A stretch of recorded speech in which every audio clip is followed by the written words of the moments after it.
Hello, hello, hello, beloved, and welcome to another episode of Life in Common podcast. I'm your host, Annette Rose, and we're calling today's episode Money Matters because money matters. And we're talking to Cassandra Descent, or Descent. You tell me exactly how to say it. But can you introduce yourself to the people and tell us a little bit more about yourself? Sure. I'm Cassandra Descent, and I am what you would call a multi-hyphenate. By day, I'm a program manager, IT specifically, and then also I'm known as a personal finance expert or someone who's has a very sound awareness of money matters, so to speak. Okay. And then on top of that, I'm a singer, songwriter, and producer. I know, and we're going to talk a little bit more about your music because there's very exciting things happening. But the part that I want to tap into for today is your whole story about finances. So recently, I read an article about you, and the article says that you were able to clear off $40,000 worth of debt. Now, with further conversation, 40,000 US translates to about $55,000 Canadian. Tell us more about that whole experience. Yeah, so it was 55 Canadian, 1,000 Canadian, and it really was a culmination of bad decisions, Wow. trying to reflect a lack of self-worth through my ability to purchase things. So a lot of it was really psychologically driven. Wow. Okay. Yeah, it was really also, if we just kind of take it back a step, I grew up with a mom who was a single parent and Okay. a couple of jobs. And so I always grew up in this environment where we had enough to eat, we had clothes on our, like we were not on the streets by any means, but it was tough. Okay. But then I also grew up in a community which was predominantly white and, went to school with who came from, two-parent homes, big homes. So I was always confronted with, material things that I didn't necessarily have. So I struggled with that. And so when I got my first jobs, I always earned good money, relatively speaking. Good. So I just wanted to show the world that, yeah, I could have what I want. And that just really sent me down a really negative path in terms of financial wellness. And then in 2009, it all kind of culminated when I wanted to get a credit card, limit increase, and they denied me. Okay. So how do you, for practically, how do you have $55,000 worth of debt? What does that look like? What is it? All right. So it consisted of car payment, credit card debt, over like $25,000 worth of credit card. Got it. Good. There was a business loan that went bad that I got repaid on. Yeah. So, and just living beyond my means, Perfect. Yeah. That's essentially how, and it took a decade. It wasn't just like, okay, in 2 years I had 55K. It was a slow. Over time, you've accumulated this mass amount of debt. You're trying to get a credit card in 2009 and they're like, or you're trying to expand or raise your credit. They're like, absolutely not. What do you do? So that's when I pulled my head out of the sand. Here's the kicker, right? At the time, I was working as a corporate credit analyst. So I'm managing a multi-million-dollar. Yeah. I'm doing that awesome, and I can't manage my personal expenses. So it really just kind of hit me in the head that, okay, let me take all my expenses, put them on paper. Let me actually put my debt together on paper and come to the honest truth. So I just woke up, Woke up. Yeah, I woke up to my reality and realized, do I want to continue living life this way? Okay. And so I decided that no, I had an issue and I needed to deal with it, and it wasn't healthy for me. And so that's when I decided, it was like June 2009, I created a 5-year repayment plan, Wow. And I actually paid it off a year and a half early. So I paid it off in 2.5 years. Awesome. Yeah. That's why we're here today, Cassandra. Yeah. You did that. You did that. Yeah, good stuff. I did that. Tell us how you did it. Oh, combination of things. So first things foremost, I made an executive decision to give up my super nice condo and move in as a roommate for the first year. Okay, got you. Like a lot of people are not willing to sacrifice their personal space in order to get ahead. But I knew if I was able to slash my living expenses in half, I could take that half and put it towards your debt. Yeah. Okay. So that's what I did for that first year. I like took a humble pill. Yeah. And did that. So that was huge. The second thing was that I renegotiated my credit card rate. So a lot of people don't know that if you still have decent credit, I didn't have bad credit, I just didn't have any credit left. So I was able to negotiate my rates down a little bit. Okay. And eventually with time, as I was paying them off, I was able to get zero interest, credit card deals. So I would transfer limits from credit cards that had, interest to non-interest and then pay that off fast. Right. So, okay, I got you. Right. Clear that. That's good. Definitely started, like not being as social. There was a time where I was just like, I removed myself from, my lifestyle. I slowly started to pare down. Like there was no more taking first class, flights to Europe, which I was doing. Got you. And instead, if I really wanted to go somewhere or go see a show, like I would have to choose. Like I couldn't do all the things. All the things, right. And then the other part was I increased my income. So it's one thing expenses, but I jacked up my income at the same time. How'd you do that? So there was two things I did. One was that I started, I ended up, long story short, negotiating a new role at work that was in IT, even though I had no experience. I convinced them to send me to a boot camp. Yeah. And I leveraged my credibility as a good worker. Like yes, I proven myself to them that I was consistent, I was good at what I did, and I was willing to do what I needed to do to succeed. Right. So I leveraged that cred, and I did the work as I promised. And so that netted me like a $10,000 raise the next year. Awesome.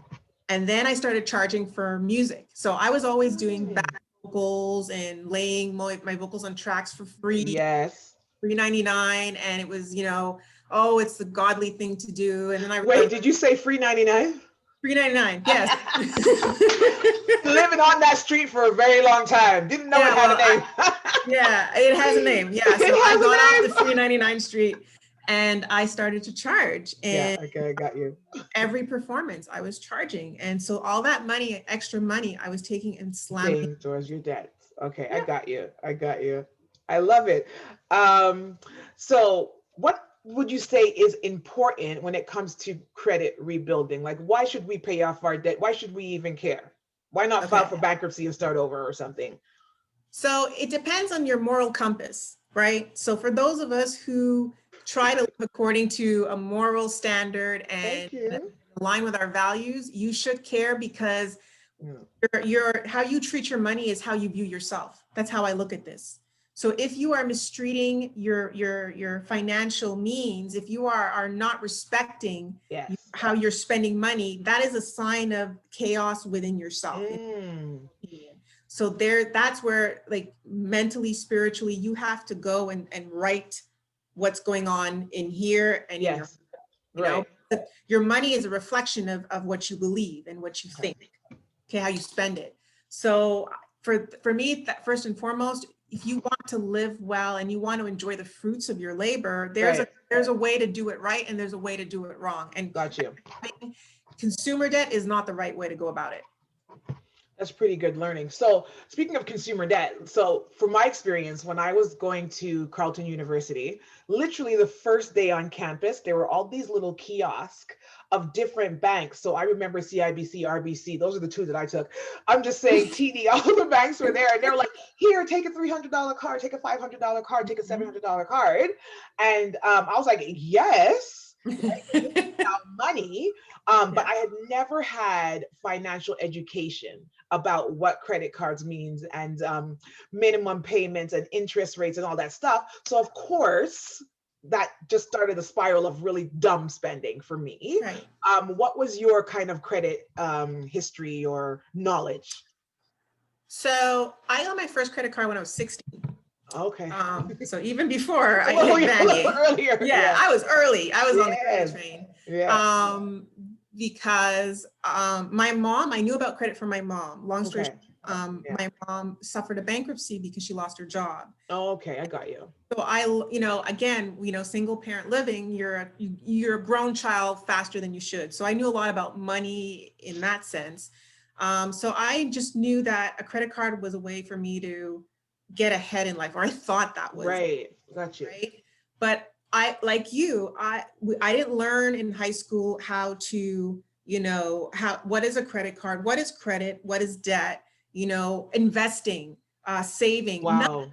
we got none of that, right? Yeah. And it's so instrumental that we start with our kids in an early age, because they'll end you and me where Just the same. we're on campus and we're like, oh, free money. And literally they're not correcting you, right? They're not giving you the details. They're like, hey, there's a $500 limit. You're pre-approved. Have fun. Yes.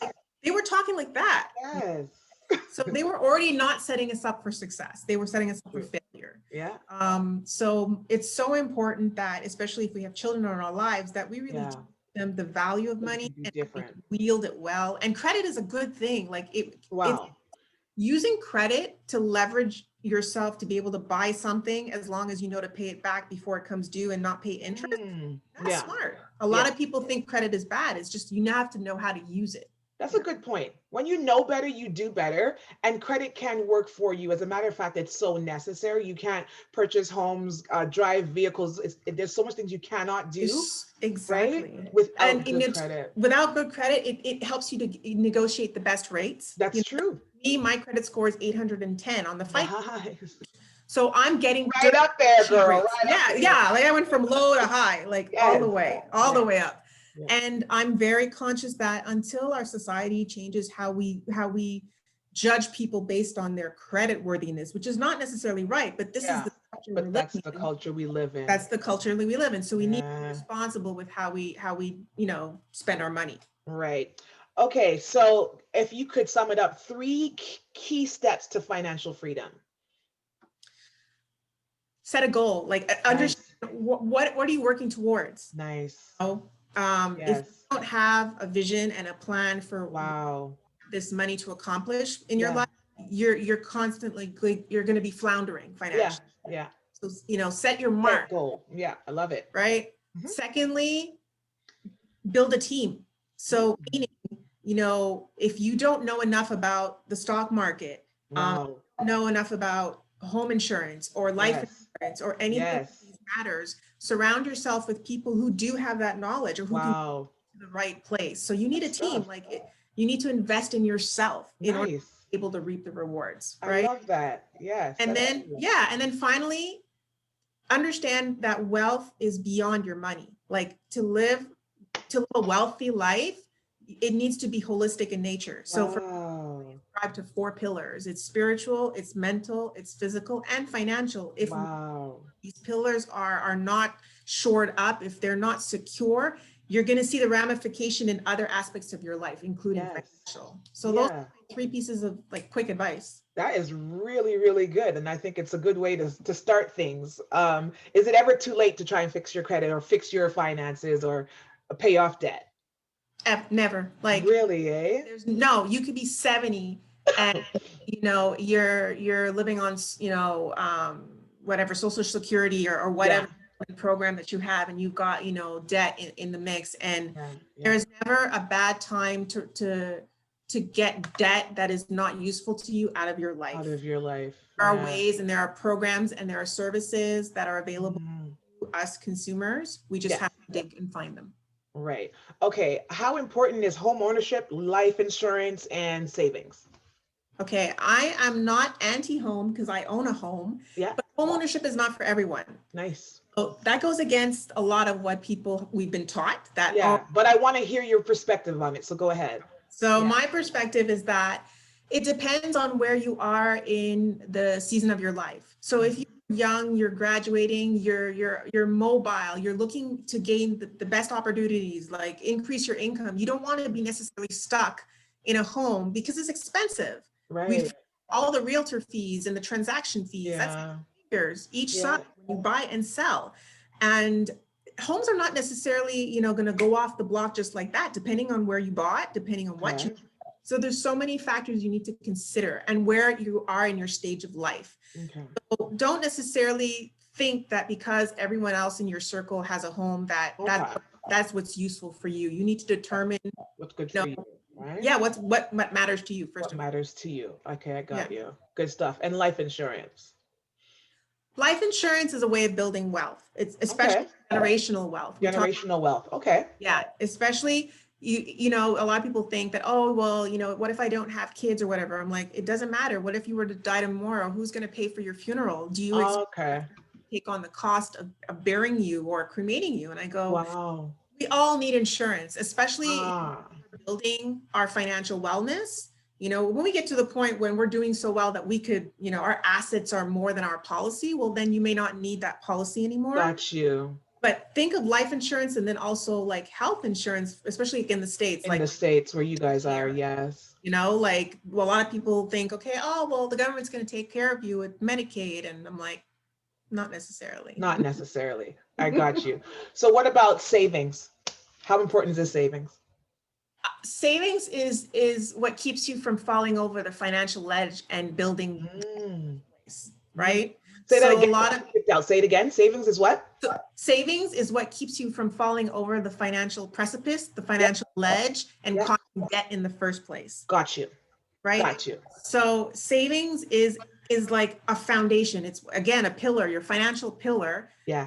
For you to be able to build and say, I can handle this car blowing up with the engine just like crashing Yeah. on. I can handle, like in my case, my mother passed away and I was able to spend literally 5 figures without thinking about it because Yes. it was sitting in my account and I could Yes. start debt. Things like that where already if you're under duress and stress in a situation, you're not having to worry about the financial consequences of Right. what's happening to you. Nice. I love it. What would be your financial advice to anybody who's just trying to restart?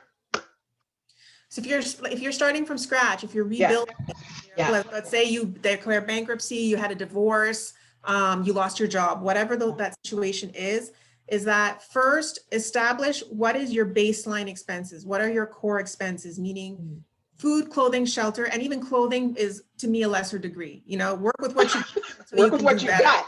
Yeah, work with what you got until you can do better. You know, thrift stores exist for a reason. Thrift Yeah, shop, that's good. That's good you know what I mean? advice. Start to be clever in your thinking and don't look to what others are doing outside because we're so impressed by what other people putting on the gram and on Facebook, like they're living their best life. And a lot of them, it's a card that's funding the lifestyle. So Yes, let's not get exactly. that twisted. Yeah. Just focus on, okay, you know, building that small emergency savings fund, you know, Okay. think, okay, you've got to get $10,000 in there right away. Okay. Towards your first 500. Nice. Start small, you know, incrementally build your steps, you know, Nice. overwhelm yourself with the stress of Yes. the current situation. And again, align yourself with people who have been there, who have been successful, who are willing to share Yes. with you, you know? Yeah, that's pretty good stuff. Take baby steps. It is important. It's never too late, and you can do it. I love our interview, but of course, I cannot send you away without talking about Be Still. You've done a lot of music.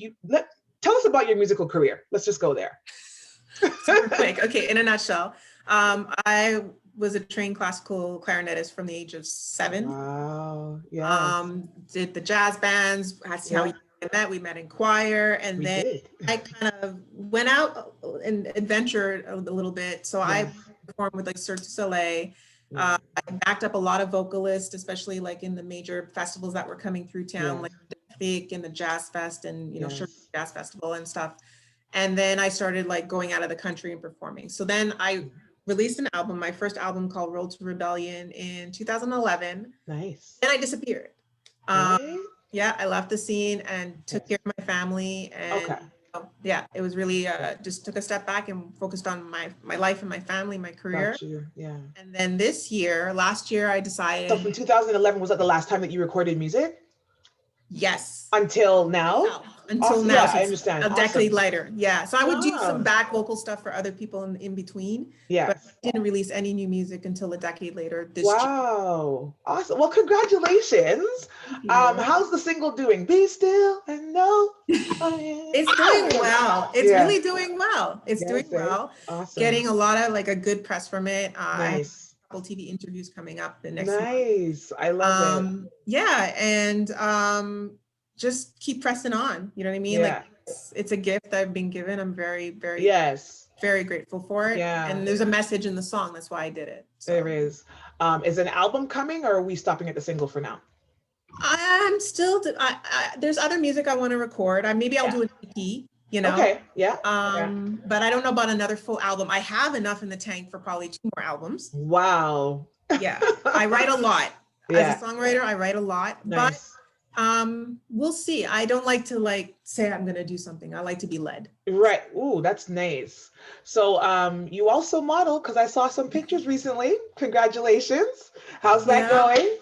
Well, I just got started back because, back Yes. then I was a model. So I Yes. just got, I recently got signed here with an agency. So, but I'm going to be traveling. So, all in due time, I just, like I said, I It's don't put pressure. ongoing. Yeah. It's ongoing. Like I just got started back after like 15 years. So, Yeah. But God, I think it's good that like you haven't stopped growing and developing and things like that because people think I guess a woman of a certain age, we're all mid age by now, that Mhm. okay, it's over. You have your job, you have your career, you're done, she's set. But Right. no, you're releasing your music, you're modeling again, like you're growing your portfolio, you're doing interviews, you're on TV, you're on the radio, you're just Yeah. doing stuff. And I think it's really awesome to see that, right? That's inspiring for so many women, you I know? appreciate it. I think it's really important that you don't remain ever stagnant. You Mm, don't aspire to like be all the things, but I do feel that, if you believe in God or you believe in a greater creator, that yes. we're not meant to just be here and just go coast through life. Mm-hmm. For me, it's important that I connect with people and share Yes. and blessed with, and that they benefit from it. For me, I'm Yes. like a servant leader. That's how I look at it. Yes. I'm here to Yes. serve people and serve you. Yeah. And if you can benefit from what I've been blessed with and what I've been taught and what I've learned, then I leave this earth a better person for it. Yeah. And we leave better for knowing you and watching your journey. So thank Appreciate you it. for speaking to us. I know you are extremely busy. So to narrow you down and hone you in for the interview, I really, really, really appreciate it. I really My do. pleasure. My And pleasure. Keep it. you'll be in town soon.